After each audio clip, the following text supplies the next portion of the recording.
ആ ഒരു സ്റ്റോറി എന്ന് പറഞ്ഞാൽ അത്രയും ബ്യൂട്ടിഫുൾ ആയിട്ടുള്ള സ്റ്റോറിയാണ്. 2012 ജൂലൈയിൽ അവനക്ക് ക്യാൻസർ ഡയഗ്നോസ്ഡ് ആയിട്ട് കിടക്കുകയും അത് കഴിഞ്ഞിട്ട് നമ്മൾ വിചാരിച്ചു കഴിഞ്ഞപ്പോൾ സെബാസ്റ്റ്യൻ ഹാലറിന്റെ കരിയർ തന്നെ അവസാനിച്ചു എന്ന് വിചാരിച്ചിട്ടുണ്ടായിരുന്നു. അത് കഴിഞ്ഞിട്ട് 2023 ഓൻ എന്ത് ചെയ്ത് ക്യാൻസറിനെ ബീറ്റ് ചെയ്തിട്ട് ഫുട്ബോളിലേക്ക് തിരിച്ചു വന്നു.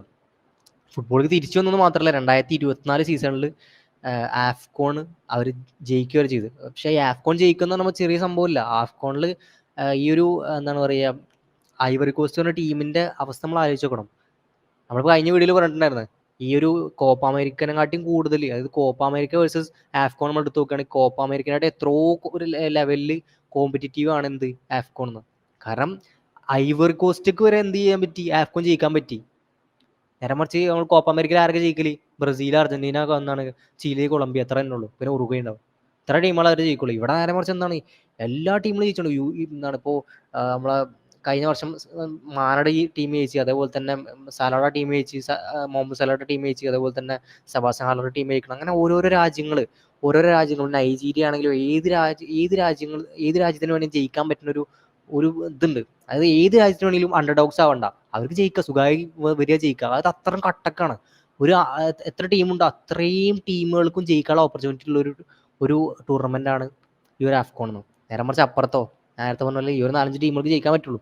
ഈ ഒരു ഐവറി കോസ്റ്റിന്റെ സംഭവം എന്ന് പറയുന്നത്, ഐവറി കോസ്റ്റ് അവരെ മിഡ് ടൂർണമെന്റ് ആയപ്പോൾ എന്ത് ചെയ്ത്, അവരെ കോച്ചിനെ പുറത്താക്കി. അതിനുശേഷം അസിസ്റ്റന്റ് കോച്ചാണ് അവരെന്ത് ചെയ്യിപ്പിക്കുന്നത്, ഈ ഒരു ചാമ്പ്യൻഷിപ്പിലേക്ക് ലീഡ് ചെയ്യിപ്പിക്കുന്നത്. തീർച്ചയായും എന്താ പറയാ, ഒരു റിയൽ വാരിയർ അല്ലെങ്കിൽ ഒരു ഫൈറ്റർ എന്ന് തന്നെ പറയേണ്ടി വരും. കാരണം അതൊരു സംഭവമാണ്. നമ്മളെ എന്തും നേരിടാനും അതേപോലെ അത് പൊരുതി അതിനെ വിജയിക്കാനും ആദ്യം വേണ്ടത് ആത്മവിശ്വാസമാണ്. ആത്മവിശ്വാസവും അതേപോലെ അതിൻ്റെ ഒപ്പം എന്താണ് പ്രാർത്ഥന, കുറച്ച് എന്താണ് നല്ല കൂട്ടുകാരും ഒക്കെ കൂടെ ഉണ്ടെന്നുണ്ടെങ്കിൽ, നല്ല ആത്മസമർപ്പണം ഉണ്ടെന്നുണ്ടെങ്കിൽ ഏതൊരു മനുഷ്യനും എത്ര മോശം അവസ്ഥയിൽ പോലും തിരിച്ചു വരാൻ പറ്റും എന്നുള്ളത് പലപ്പോഴും ചരിത്രം തെളിയിച്ചതാണ്. അപ്പൊ അങ്ങനെ തിരിച്ചറിവ് ഫുട്ബോളിൽ ഇങ്ങനത്തെ സംഭവം ആദ്യമായിട്ടല്ല. എന്നിട്ട് ഹാളറിന്റെ തിരിച്ചറിവ് അതൊരു വലിയ സംഭവം തന്നെയാണ്. അത് ഇത്ര അത്യാവശ്യം നല്ല കോമ്പറ്റീറ്റീവ് ആയിട്ടുള്ള ലീഗാണെന്നുള്ളത് നിങ്ങൾ അവിടെ ശ്രദ്ധിക്കണം. അപ്പോ അതാണ് നമ്മൾ എപ്പം മുതലാണോ നമ്മളിൽ അർപ്പിച്ചിറങ്ങുന്നത്, നമ്മളെ ആത്മവിശ്വാസം എന്താണ് ആർജിച്ചെടുക്കുന്നത്, അപ്പം മുതലാണ് നമ്മൾ വിജയിക്കാൻ തുടങ്ങുന്നത്. അവിടെ നമ്മുടെ വിന്നിങ് പോയിന്റ് സ്റ്റാർട്ട് ആണ്. അവിടെ നിന്ന് അങ്ങോട്ട് നമ്മൾ വിജയം മാത്രമായിരിക്കും.